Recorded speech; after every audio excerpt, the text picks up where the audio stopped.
Flow state, also known as being in the zone, is that magical feeling when time fades away and you're able to perform at an optimal state of consciousness.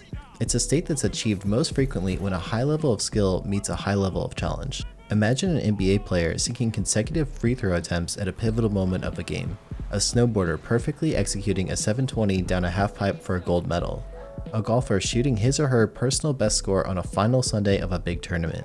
In gaming, this looks like an FPS player pulling off a massive clutch in a crucial moment of a best-of-3 matchup, or an RTS player orchestrating a symphony of economy management, defense, and offense simultaneously during a heated moment of a tournament grand finals. In my current game of choice, Destiny 2, this could be winning a make-or-break 1v3 scenario on the 7th game of a Trials of Osiris card, or keeping your cool during the final boss of a world's first raid race.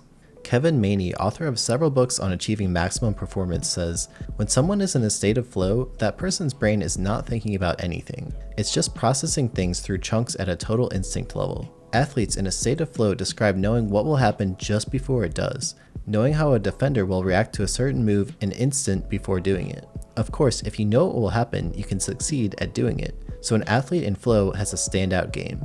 We've all felt moments of flow in our day-to-day lives. Sometimes you're working on a project and everything just seems to click. Time fades away and your brain feels like it's connecting the dots without any effort. Most of the research we have today in flow state consciousness stems from the work done by a Hungarian-American psychologist whose name I won't attempt to pronounce, but I'll show you on screen. For the purpose of this video, let's call him Dr. C. In his seminal work titled Flow, The Psychology of Optimal Experience, Dr. C outlines his theory that people are happiest when they are in a state of flow, a state of concentration or complete absorption with the activity at hand in the situation. It is a state in which people are so involved in an activity that nothing else seems to matter. The idea of flow is identical to the feeling of being in the zone or in the groove. The flow state is an optimal state of intrinsic motivation where the person is fully immersed in what they are doing. One of the core components of his theory is that flow state is most likely to be achieved when a high level of challenge is matched with a high level of skill. Take a look at this chart that plots challenge level on the vertical axis versus skill level on the horizontal axis. His theory states that where you land on this chart determines your experience. A task that is too easy combined with a low level of ability or skill will make you bored and apathetic, while a task that is too hard for your current level of skill will make you anxious and stressed. The sweet spot to achieve flow state is when you have developed a high level of skill and are met with a high level of challenge. This leads to being focused and happy. It's a magical precondition for entering flow state. Researchers have been working to prove the existence of this flow state for years and have been working to understand exactly what triggers it. In a recent paper published in the journal Frontiers in Human Neuroscience, a team ran an interesting experiment where they tried to trigger flow state intentionally by electrically stimulating a particular area of the brain. Now, I'm not a psychologist and I won't pretend to be one in this video.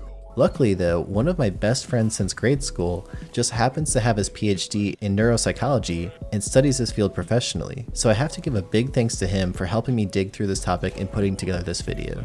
I'll link to the paper I mentioned a second ago in the description if you'd like to check it out. It's really fascinating work.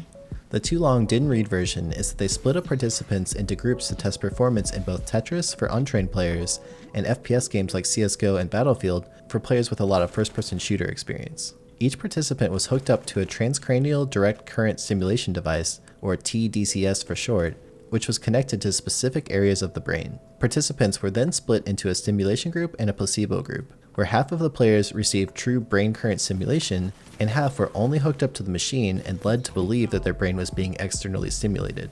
Essentially, the idea behind this experiment was to see if you could externally influence the brain in order to quiet the frontal areas of the brain, which are typically associated with executive functions such as planning, adapting, multitasking, monitoring, and working memory, in order to allow other regions of the brain to operate more efficiently while playing games.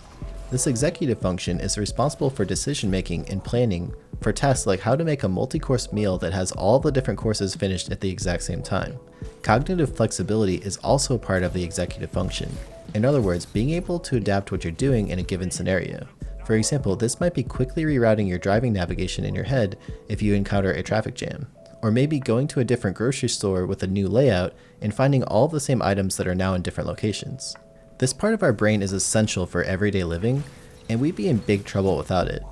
But the idea behind this experiment was that if you could suppress the areas of the brain responsible for this executive function while stimulating the areas of the brain responsible for skill execution, you may be able to more easily enter flow state while tackling challenging activities. And it worked! The results are fascinating. The study showed that after suppressing neural activity in the prefrontal cortex and enhancing activity in the parietal lobe, non-gaming participants, in other words those who were playing Tetris, performed significantly better, completing more Tetris lines than the placebo group. Meanwhile, the FPS players showed a small increase in the number of kills, but it wasn't a strong enough correlation to be considered statistically significant. However, the subjective feeling of being in the flow state was enhanced for the participants for both gaming groups. So even beyond actual game performance, the study showed that limiting extraneous activity in the brain regions that house these executive functions, such as maintenance, multitasking, set switching, and working memory, made it easier for people to enter a flow state. Making flow state more accessible likely also has effects on performance regardless of the activity. In other words, playing a game versus doing anything else that requires skill. While kill performance wasn't significantly increased in the FPS group, you can imagine other parameters that may be sensitive to flow. Things like reaction time or time required to learn a new strategy may also be improved. This is really exciting news for performance nerds like myself who want to squeeze out every little bit of efficiency possible, but it's probably not realistic to have electrodes connected to your brain just to improve your gameplay on a regular basis. So then the question becomes, how can we trigger flow state more naturally without the external brain stimulation? Dr. Michael Gervais from the Flow Genome Project says that getting to that flow state is incredibly challenging. It's not like we can just wake up and say, today I'm going to be in flow. It requires a fundamental commitment to embrace risk, matched with the required skills to thrive in those conditions.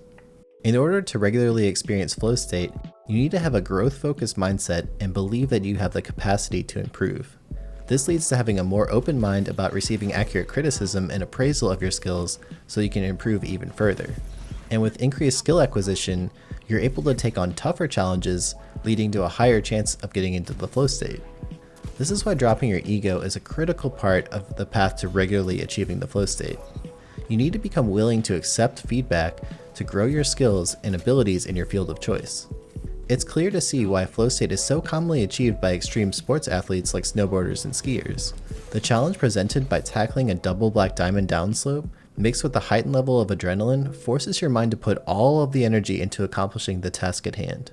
With the high skill required to perform these physical feats, it's a perfect recipe for achieving flow state. There's another relevant concept here illustrated by the Yerkes-Dodson curve. The theory is that performance increases with physiological or mental arousal, in other words stress, but only up to a point. When the level of stress becomes too high, performance decreases. So, to decode this a little bit, if a task is too easy and doesn't stress you out at least a little bit, your performance will be weakened.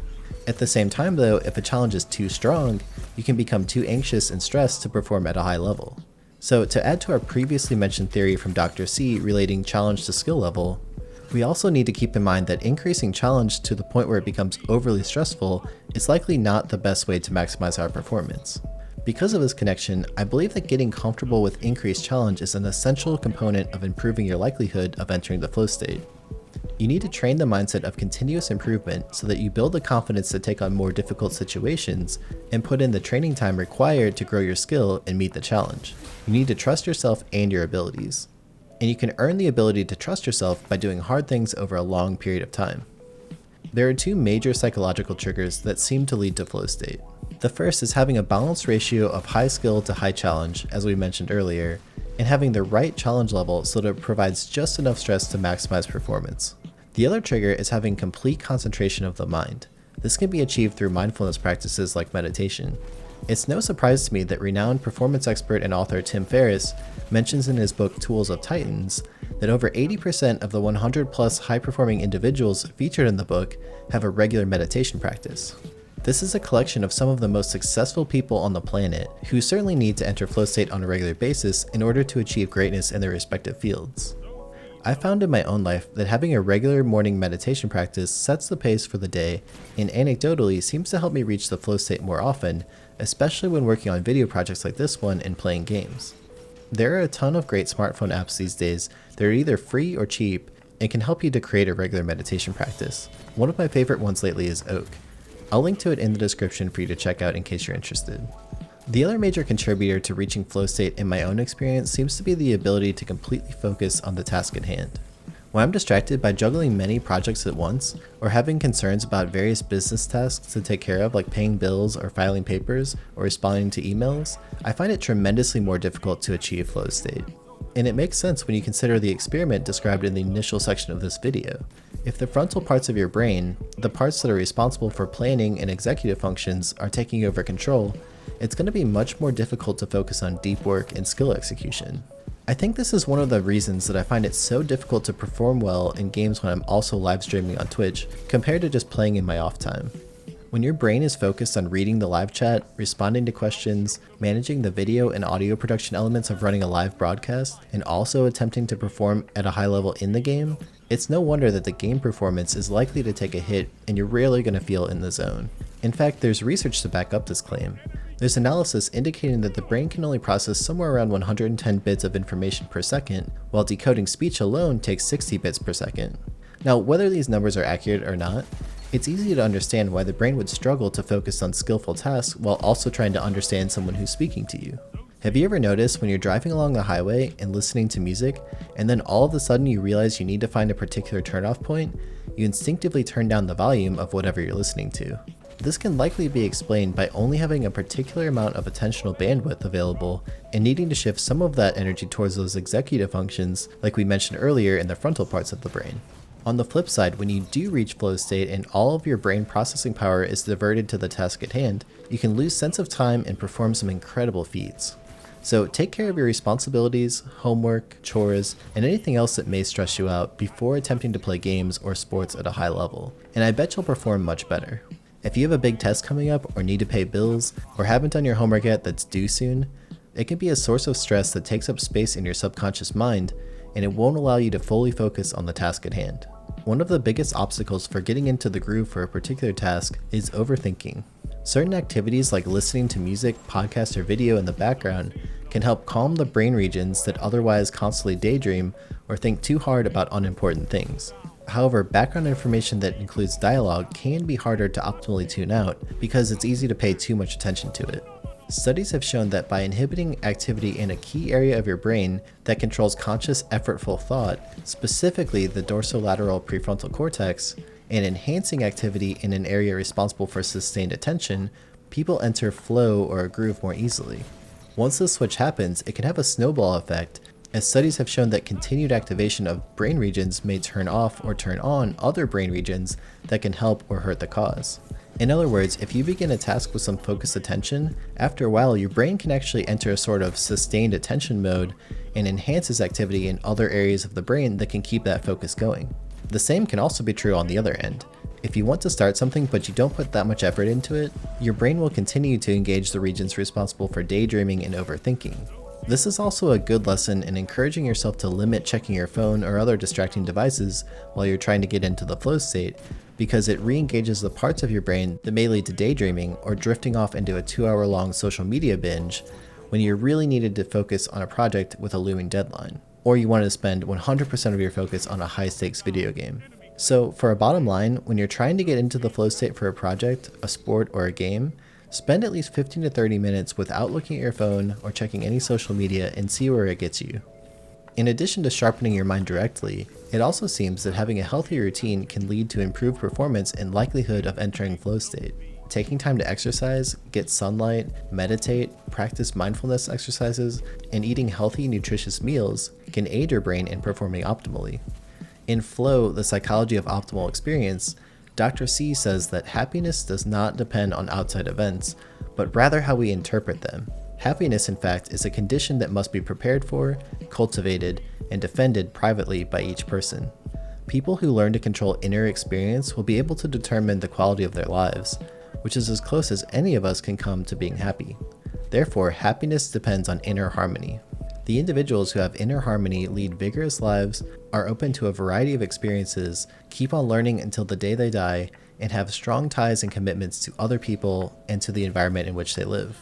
They enjoy whatever they do, even if it's tedious or difficult. They are hardly ever bored, and they can take stride in anything that comes their way. So to recap, we have a number of psychological preconditions in order to trigger flow. Number 1 is the willingness to embrace risk and take on increased challenges. Number 2 is the ability to match your current skill level with the right level of challenge that's hard enough to make you focus and happy, but not so difficult that it produces anxiety. Number 3 is the commitment and openness to develop skills needed to thrive in these areas of increased challenge. Number 4 is developing a growth mindset which leads to an accurate appraisal of skill. And number 5 is developing trust in yourself by becoming comfortable with increased challenges. This is progressed by consistently doing hard things over a long period of time. In addition to these psychological preconditions, there are also environmental flow triggers that seem to assist in getting into the flow state. The first is engagement of multiple sensory streams at once. With more sensory streams present, your brain needs to focus more to make sense of it all. So when you need to make use of sight, touch, smell, hearing, and taste all at the same time, you're more likely to find yourself in the zone. The second is a rich environment. In other words, finding a lot of novelty, complexity, and unpredictability in your environment. This is one of the reasons that extreme sports like snowboarding that have complex downslopes with a lot of obstacles to engage with seem to be so highly connected to getting into the flow state.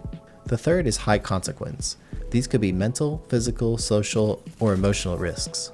The relationship between high levels of consequence in activities like sports and gaming at a professional level can certainly make getting into a flow state more accessible. Some of these environmental triggers are generally outside of our control depending on the task that we're focusing on, which is why certain activities like extreme sports seem to have such a high correlation with triggering flow state. And there's also a range of flow from the micro to the macro. You can experience some parts of flow state, but not all of the characteristics, or you can experience the full-blown flow state. When more flow triggers are present, flow experiences tend to be more full and intense.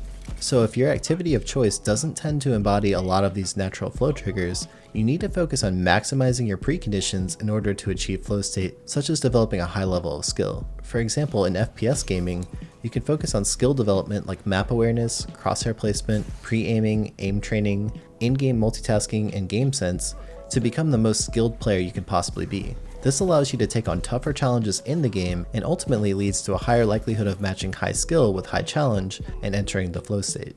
So with all this research and new knowledge, what can we take away to make a lasting impact in our lives? Here's my take. Number 1, it's going to take effort and intention to reach flow state. It won't always happen automatically. It's a matter of finding the right balance between skill acquisition and picking challenges that are hard enough to stimulate you, but not so hard that they create anxiety. For large projects, biting off one chunk at a time may help with this.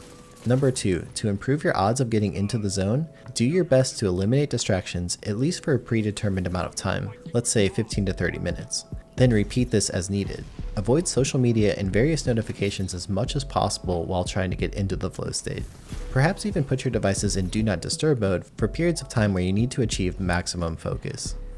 Number 3, try to figure out your own balance between stimulation that can mellow your overactive prefrontal cortex and that which may engage it just a bit too much. Is it music, a podcast, ocean sounds? Find something that can melt into the background of your attentional awareness, occupying some of it but without demanding too much of your attention. This is the key to mimicking the results of that tDCS study that we mentioned earlier. Ultimately, there are no easy answers and no guarantees, and that's why productivity is hard. But at least now you have a formula to help you find your own personal recipe for getting in the zone. If you like this video, a thumbs up really helps my channel out. This one took a ton of work and research to make it happen. If you aren't subscribed yet, please consider doing so and also turning on your post notifications. When I see a particular video get a lot of subscribers, it encourages me to make more just like it. I stream every week over on Twitch, and I'd love to discuss getting in the zone with you while I'm live. You can catch me over at twitch.tv/pattycakespc. I'm also trying to get more active on Twitter and Instagram to connect with people who watch my videos. My username is pattycakesgg on both platforms. And finally, if you'd like a cool place to hang out and meet some new friends to play games with, my community Discord is awesome. You can find a link to join in the description. That's all for now. Catch you guys next time.